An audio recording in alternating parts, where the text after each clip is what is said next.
మోహన్ బాబు మంచు మనోజ్ వీళ్ళిద్దరి మధ్య పోలీసు ఉన్నతాధికారులతో భూమా మౌనిక కూడా మాట్లాడారు. పోలీసులతో మాట్లాడిన సందర్భంలో సిచ్యువేషన్ మీరు చూశారు. ప్రస్తుతం సెకండ్ బాక్స్ లో లైవ్ విజువల్స్ అవి సెకండ్ విజువల్స్ మీరు చూస్తున్నారు. రైట్, సెకండ్ విజువల్ మీరు చూస్తున్నారు. అక్కడ ఉద్రిక్త వాతావరణం చోటు చేసుకుని దీంతో రోపాటి రంగంలోకి దిగింది. రైట్ ఇంట్రెస్టింగ్ ఇదే అంశానికి సంబంధించి మంచు మోహన్ బాబు రియాక్ట్ అయ్యారు. తన కొడుకుకు సంబంధించి ఆవేదన వ్యక్తం చేస్తూ ఆయన ఒక ఆడియో రిలీజ్ చేయడం జరిగింది. మోహన్ బాబు తన ఆవేదన వ్యక్తం చేస్తున్నారు. మంచు మనోజ్ కి సంబంధించి ఏమంటున్నారు ఇంకా ఇప్పుడు చూద్దాం.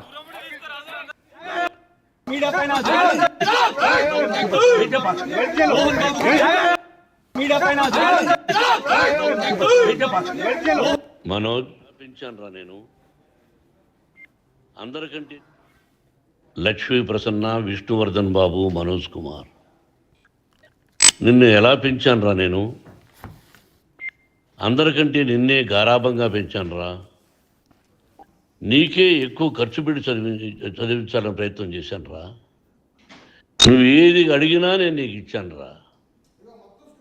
కానీ ఈ రోజున నువ్వు చేస్తున్న పని బిడ్డల గుండెల మీద తంతారంటారే, అలా తన్నావురా. మనసు ఆవేదనతో కింగిపోతుందిరా. నేను మీ అమ్మ ఏడ్చుకుంటున్నావురా. జర్నలిజం ఉన్నది లేనిది, లేనిది ఉన్నట్టు రాస్తున్నారా. నువ్వు నన్ను కొట్టడం ఏంట్రా? నా బిడ్డ నన్ను తాకలా. ఇద్దరం ఘర్షణ పడ్డాం కొన్ని కారణాల వల్ల. ప్రతి ఫ్యామిలీలోనూ ఉంటాయిరా ఇవి. లేనివాడు ఎవరైనా ఉంటే ప్రపంచంలో ఒకరున్నారేమో, 1% ఉంటుందేమో. అటువంటి వాళ్ళ ఇంటికి వెళ్ళి కాళ్ళు గడిగి నిద్ర పూసుకోవచ్చు. భారత భాగవత రామాయణాలు చూసావు కదరా. ఏమిటిది? మీ అమ్మ ఎంత కుమిలిపోతుంది ఈ రోజున హాస్పిటల్ చేరింది. నీ వల్ల హాస్పిటల్ చేరుతాను. చూడు మనోజ్, నీకన్నీ ఇచ్చిన ఈ రోజున నువ్వు నా గుండెల మీద తనడమే కాకుండా అపకీర్తి తీసుకొచ్చావు. ఏదేదో రాశావు, ఏదేదో చెప్తున్నావు. కొంతమంది జర్నలిస్టులు ఉన్నది లేనిది, లేనిది ఉన్నట్టు రాసే వాళ్ళ తత్వం వాళ్ళకి ఎందుకంటే టీఆర్పీ పెరగాలి. ఇది వాళ్ళ నైజం. మనం మార్చలేము. వాళ్ళందరి మీద మన కోర్టుకు వెళ్ళలేము. వాక్ స్వాతంత్రం అంటారు, ప్రజాస్వామ్యం అంటారు. ప్రజాస్వామ్యంలో కూడా కొన్ని హద్దులు ఉన్నాయి. ఇది నీకు తెలుసు అనుకున్నా. ఎంత మంచి నటుడివి నువ్వు. నీ భార్య మాటలు విని తాగుడుకు అలవాటు పడిపోయావు. వింటున్నావా మనోజ్? ఎవరిని నమ్మాలో ఎవరిని నమ్మకూడదో పరిస్థితి తీసుకొచ్చావు. విద్యాలయాలు ఎంత గొప్పవిరా. మనం 25% కులమతాలకు అతీతంగా ఫ్రీ ఎడ్యుకేషన్ ఇస్తున్నాంరా. క్యాస్ట్ అనేది తీసేసాను రా 92లో ప్రాస్పెక్ట్స్లో. నువ్వు చదువుకున్నావురా. అక్కడ చదువుకున్న బిడ్డలు ఐఏఎస్, ఐపీఎస్ అయ్యారా. ఎంతోమంది గొప్పవాళ్ళు అయ్యారా. నువ్వు నటుడుగా ఎంతో గొప్పవాడివి. తాగుడికి అలవాడబడి నువ్వు నీ భార్య ఇంట్లో బిహేవ్ చేస్తున్న విధానం ఆ భగవంతుడు సర్వేశ్వరుడు తెలుసు. భగవంతుడు చూస్తున్నాడు రా. నేను తప్పు చేసినా, నువ్వు తప్పు చేసినా, ఎవరు తప్పు చేసినా. ఎంత అవకాశం ఇచ్చావు మాట్లాడుకునేదానికి అందరికీ. ఇన్ని సంవత్సరాల్లో మన విద్యాలయాల్లో ఒక్క తల్లి కానీ ఒక తండ్రి కానీ ఏమైనా చెప్పారా? ఆ బిడ్డలు మన బిడ్డలు రా. మీరెంతో నాకు అక్కడ ఉన్నవాడు కూడా నా కూతుర్లు, నా కుమారులు. ఎంతమందికి ఫ్రీ ఎడ్యుకేషన్ ఇస్తున్నావు. వాడి దగ్గర ఏది ఆశించరా. నువ్వు ఎందుకు ఇలా తయారైపోయావు? ఎందుకు ఇంట్లో ఉండే పని వాళ్ళందరినీ కొడుతున్నావు? పనివాడు వాడు పని చేసుకోవడానికి మన ఇంటికి వచ్చాడు రా. ఆ పనివాడిని కొట్టడం చాలా మహాపాపంరా. నేను వేరురా. నేను దండించడం వేరురా. నేను ఎవరిని ఆ చిన్న వాళ్ళని కొట్టి ఇచ్చేసి చేయలేదురా. సినిమా ఇండస్ట్రీలో మోహన్ బాబు కొడతాడు, తిడతాడు అంటే అది షూటింగ్లో జరిగి ఉండొచ్చేమో. కానీ ఇంట్లో ఉండి 10 సంవత్సరాల నుంచి 20 సంవత్సరాల నుంచి పనివాళ్ళు ఉన్నారు. నేను ఇంట్లో లేని సమయంలో వాళ్ళందరినీ కొట్టి వాళ్ళ ఫోన్ లాక్కొని ఒకడైతే చచ్చిపోవాలి. వాడు పోలీస్ కంప్లైంట్ ఇచ్చి ఉండొచ్చు. నేను వద్దు అని వాడిని బతిమాలాడు. పోలీస్ కంప్లైంట్ కూడా ఇవ్వలా. ఇంకైనా నువ్వు నీ భార్య మారి బయట ఉండండి రా అన్నాను నేను.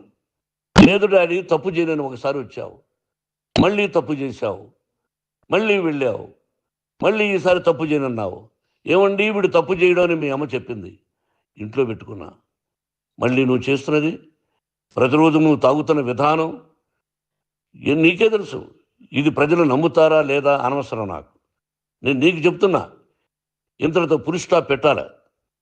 3 రోజుల నుంచి రకరకాలుగా రాస్తున్నప్పుడు నా మనసు ఆవేదనతో ఉంది.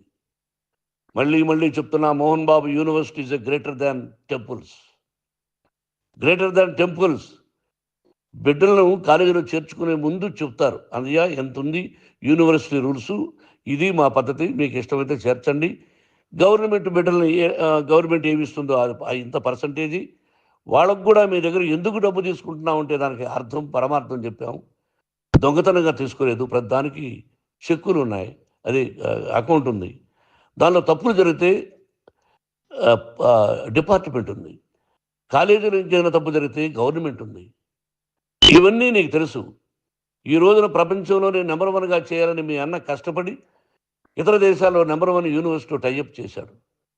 ఈ రోజు నువ్వు చేసిన విధానం ఏమిటి? నువ్వే ఒకప్పుడు నాకు ఇవి ఏమొద్దు, నేను యాక్టింగ్ అన్నావు. ఈ రోజున ఏం చేస్తున్నావు? విద్యాలయాల మీద పెట్టావు. తల్లిదండ్రులు చాలా గొప్పవాళ్ళరా. కొంతమందికి డబ్బు కట్టలేకపోవచ్చు, కట్టని వాళ్ళకు కొంత సహాయం చేసాం. అంతా సహాయం చేయలేము.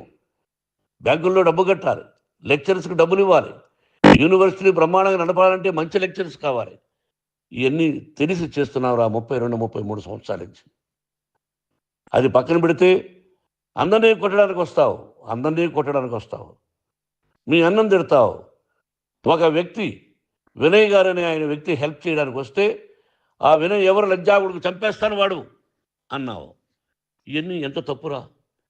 అంటే మీ నాన్నగారికి ఎవరు సహాయం చేయడానికి వస్తే వాళ్ళందరినీ లజ్జాగుడుకులు అంటావు, చంపేస్తానంటావు. మీ అన్నను చంపేస్తానన్నావు.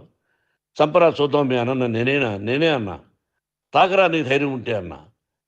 ఎంతమందిని చంపాలనుకుంటున్నావు, ఎంతమందిని చేయాలనుకుంటున్నావు, నువ్వు ఏం సాధించాలనుకుంటున్నావు ఆలోచించుకో. ఈ ఇంట్లోకి అడుగు పెట్టడానికి నీకు అధికారం లేదు. ఇది నా కష్టార్జితం.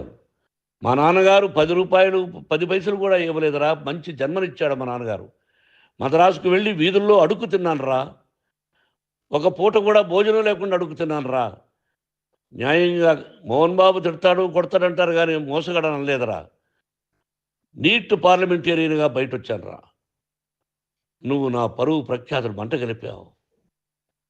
ఏమిటి నేను చేసిన అన్యాయం? నీకు జన్మనిచ్చాను, అదా నేను చేసిన పాపం.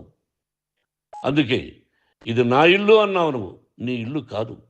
నీ కష్టార్జితంతో నువ్వు సంపాదించుకున్న ఇల్లు నీది. ఇది నా డబ్బు, నా కష్టార్జితం. నా కష్టార్జితంలో నేను పిలిస్తేనే మీరు ఇంట్లోకి రావాలి. అటువంటిది పోగొట్టుకున్నావు నువ్వు. ఆస్తులు అంటావా, ముగ్గురికి సమానంగా రాయాలా లేదా అది నా ఇష్టం. ఆస్తులు ఇస్తానా, లేకపోతే గంగపాలు చేస్తానా, లేకపోతే ఎవరికైనా దానధర్మాలు చేస్తానా, అది నాకు సంబంధించిందిరా. నా కష్టార్జితం రా. మీరు చేస్తున్న విధానం గుణగణాలు కావాలరా. మందు తాగచ్చురా. ఎంత తాగాలి? నేను కూడా 1 or 2 పెగ్స్ తీసుకుంటా. ఇది తప్పు కాదు, జనానికి తెలియాలి. నా డబ్బు ఇది. తాగి ఎవరిని కొట్లా, తాగి నేను తింటున్నా. అది ప్రజలకు అక్కర్లా. నేను తప్పు చేస్తేనే ప్రజలకు కావాలా. ఇవన్నీ ఉన్నాయిరా. ఇవన్నీ తెలుసుకో. జర్నలిస్ట్ సోదరులారా, మీకు నా గతాన్ని తెలుసు, నా భవిష్యత్తు, నేను ఎక్కడి నుంచి వచ్చాను కూడా మీకు తెలుసు. ఈ రోజున మీరు రాస్తున్న విధానం, నా బిడ్డ నన్ను కొట్టాడన్నారు. ఎంత తప్పు. ఈ రోజున నా బిడ్డ మీద కోపంతో అవును చెప్పచ్చు, కాదు. వాడు నా మీద చెయ్యెత్తలేదు. నేను ఘర్షణ పడ్డాం. ఘర్షణ వేరు, కొట్టుకోవడం వేరు. గాయాలతో హాస్పిటల్కి వచ్చి కుంటుకుంటుగా నడిచాడు. మళ్ళీ ఏమని పోలీస్ స్టేషన్కి వెళ్ళి చెప్పాడు. ఎవరో 2 ఉన్నారు, వాళ్ళిద్దరూ నా మీద దాడి చేశారన్నాడు. నా ఇంట్లో పనిచేస్తున్న వ్యక్తుల గురించి పోలీస్ స్టేషన్కి వెళ్ళి చెప్పవలసిన అవసరం అతనికి లేదు, హక్కు లేదు. పోలీస్ డిపార్ట్మెంట్ కూడా తెలుసుకోవాల్సిన విషయం. నా ఇంట్లో ఉండే వర్కర్స్ మీద నేను కంప్లైంట్ ఇవ్వాలి. నువ్వు పర్మిషన్ లేకుండా నా ఇంట్లోకి నువ్వు చొరబడి ఇల్లు నాదంటూ ఇంట్లో పనిచేస్తున్న వర్కర్స్ మీద కంప్లైంట్ ఇచ్చావు. అది ఎంతవరకు పోలీసు న్యాయమో రూల్సో చూద్దాం. పోలీస్ డిపార్ట్మెంట్ ఇంటికి వచ్చింది. వాళ్ళకి రాశాను ఉత్తరం, అయ్యా నేను సీనియర్ సిటిజన్ని, నాకు రక్షణ లేకుండా ఉంది, నా బిడ్డ వల్ల నా ఇంట్లో నుంచి నా బిడ్డను పంపించేసి ఇది నా ఇల్లని. వాళ్ళు నాకు సమాధానం ఇవ్వలేదు. ఇవ్వకపోగా ఎవరిని పట్టించుకోలేదు. ఇప్పుడు పోలీసు వాళ్ళు వచ్చి ఏమండి రూల్స్ ప్రకారం నా బిడ్డ ఇంటికి రాకూడదంటే మాకు హయ్యర్ డిపార్ట్మెంట్, హయ్యర్ అథారిటీ వాడు ఫోన్ చేశారు, మీరు ఎవరిని స్టాప్ చేయొద్దండి, బయట నుంచి ఎవరైనా వస్తే వాళ్ళని స్టాప్ చేయండి అన్నారు. 2 రోజుల నుంచి 10 మంది 20 మంది వస్తున్నారు. వాళ్ళు అలా చూస్తూ నిలబడ్డారు, వాళ్ళు ఫోటోలు తీసుకున్నారు, వాళ్ళ మీద మళ్ళీ వదిలేస్తున్నారు. ఎవరిని నిందించాలి? But I give respect to the police department. వాళ్ళకి ఎవరు ఏ అధికారి ఫోన్ చేశాడో ఆ అధికారికి ఏ పొలిటీషియన్ చేశాడో అది